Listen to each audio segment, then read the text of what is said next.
8,000 meters up, the sky turns a deep, terrifying blue, and the air itself becomes a lethal force. At this extreme altitude, every single breath delivers barely a third of the oxygen the human body requires to function normally. Your muscles waste away hour by hour, and the brain begins making critical errors, even while the body is completely at rest.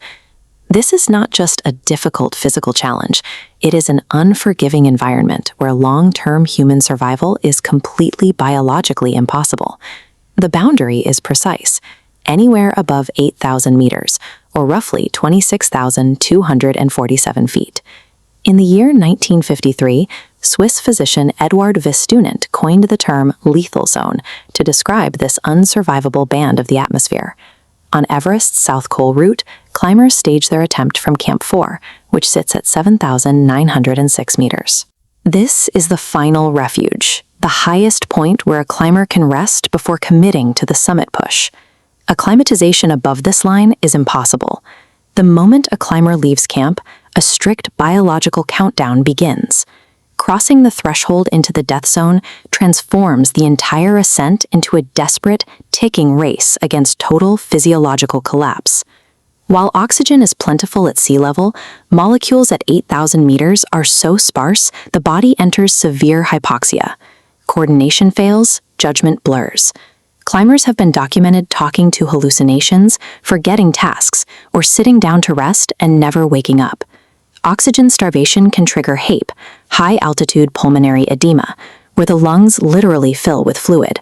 Even more dangerous is HACE, or high-altitude cerebral edema, where the brain begins to swell against the skull. These two conditions account for roughly a quarter of all recorded deaths on Mount Everest. Because the body actively consumes itself to survive these conditions, continuous forward momentum is the only way to stay alive. The modern enemy of the Everest climber is severe overcrowding, driven by narrow and unpredictable weather windows. These short openings force hundreds of climbers onto the same narrow routes at the same time. Bottlenecks at choke points like the Hillary Stop create long queues, stalling climbers for hours on the final ridge. Standing still at 8,800 meters is its own danger. Without muscular movement to generate heat, debilitating frostbite can set in within minutes. Guides follow a strict turnaround rule, often 2 p.m., to ensure climbers descend before darkness and extreme weather close in. Climbers trapped behind a queue or who ignore the clock run out of time, oxygen, and their margin for survival all at once.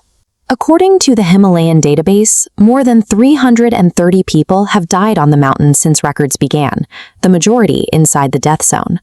Over 200 bodies remain on the mountain today. Attempting a recovery is so lethal for rescue teams that most remains are left exactly where they fell. While the absolute number of people on the mountain has surged, the fatality rate per summit has actually dropped by more than half since the 1980s. This increase in safety is credited to better weather forecasting, robust fixed rope systems, and stricter guiding standards. Nepal is also attempting to manage volume with new regulations, including a $15,000 permit fee for the 2025-2026 seasons. Progress hasn't erased the danger, it has simply shifted the threat from pure environmental exposure to a logistical trap of human crowding. A rare few elite mountaineers push physiology to the limit by surviving the death zone without using any bottled oxygen at all.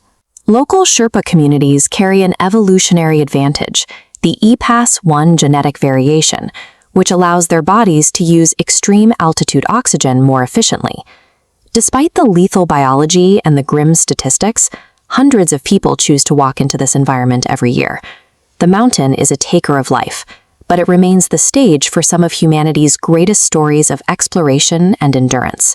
Stepping into the death zone is the ultimate calculated bet against biology, one the mountain rarely forgives if lost.